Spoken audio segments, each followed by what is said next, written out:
പുനർജനി പദ്ധതിയിൽ കൂടുതൽ പേർക്ക് കുരുക്കായി വിജിലൻസ് റിപ്പോർട്ട്. പ്രതിപക്ഷ നേതാവ് വി ഡി സതീശന് പുറമെ മണപ്പാട് ഫൗണ്ടേഷനും സിഇഒയ്ക്കുമെതിരെ CBI അന്വേഷണം വേണമെന്നാണ് വിജിലൻസിന്റെ ശുപാർശ. വിജിലൻസ് റിപ്പോർട്ടിന്റെ പകർപ്പ് 24 ലഭിച്ചു. ഏത് അന്വേഷണത്തെയും നേരിടാൻ തയ്യാറാണെന്ന് മണപ്പാട് ഫൗണ്ടേഷൻ CEO അമീർ അഹമ്മദ് 24നോട് പ്രതികരിച്ചു.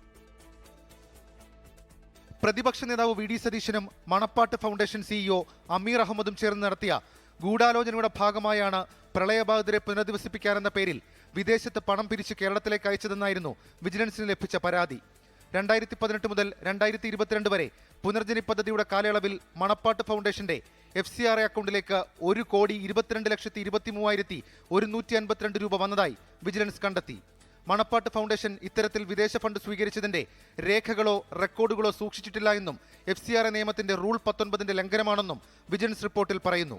മണപ്പാട്ട് ഫൗണ്ടേഷന്റെ ബാങ്ക് അക്കൗണ്ടിന്റെ വിവരങ്ങൾ പരിശോധിച്ചതിൽ അക്കൗണ്ടിലേക്ക് വന്ന പണവും അതിനായി നൽകിയ രേഖകളും തമ്മിൽ പൊരുത്തക്കേടുകളുള്ളതായി വിജിലൻസ് കണ്ടെത്തിയിട്ടുണ്ട്. എന്നാൽ ഇടപാടുകൾക്ക് കൃത്യമായ രേഖകളുണ്ടെന്നായിരുന്നു ചെയർമാൻ അമീർ അഹമ്മദിന്റെ പ്രതികരണം. 100% മണപ്പാട്ട് ഫൗണ്ടേഷന്റെ അക്കൗണ്ടിലേക്ക് വന്നിട്ടുണ്ട്. 20,000 പൗണ്ടാണ് വന്നിരിക്കുന്നത്. ഇത് ഞങ്ങൾ 1.1 കോടി രൂപ അവിടെ എല്ലാതും ചെലവാക്കിയിട്ടുണ്ട്. അതിൽ 20,000 പൗണ്ട് എന്റെ കണക്ഷനിലൂടെ ഞങ്ങൾ അവിടെ ചെയ്തിട്ടുണ്ട്.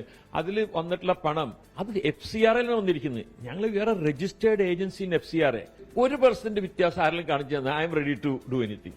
അത്രേ ഉള്ളൂ എനിക്ക് പറയാനുള്ളത്. അത് അത്രമാത്രം സുതാര്യമാണ്. ഇതിലൊക്കെ വെറും പുകമറ സൃഷ്ടിക്കാന്നുള്ള ഇതിൽ there is absolutely nothing. CBI അന്വേഷണ ശുപാർശയിൽ മുഖ്യമന്ത്രിയാണ് തീരുമാനമെടുക്കേണ്ടത്. നിയമസഭാ തെരഞ്ഞെടുപ്പ് മുന്നിൽ കണ്ടുള്ള രാഷ്ട്രീയ നീക്കമെന്നാണ് പ്രതിപക്ഷത്തിന്റെ പ്രതികരണം. 24 തിരുവനന്തപുരം. ലോകത്തെവിടെയായാലും ഏത് സമയത്തും 24 വാർത്തകളും ഓഗ്മെന്റഡ് റിയാലിറ്റി പാക്കേജുകളും എക്സ്പ്ലെയിനറുകളും വിശദമായി കാണാൻ ഞങ്ങളുടെ YouTube ചാനൽ നിങ്ങൾക്ക് സബ്സ്ക്രൈബ് ചെയ്യാം.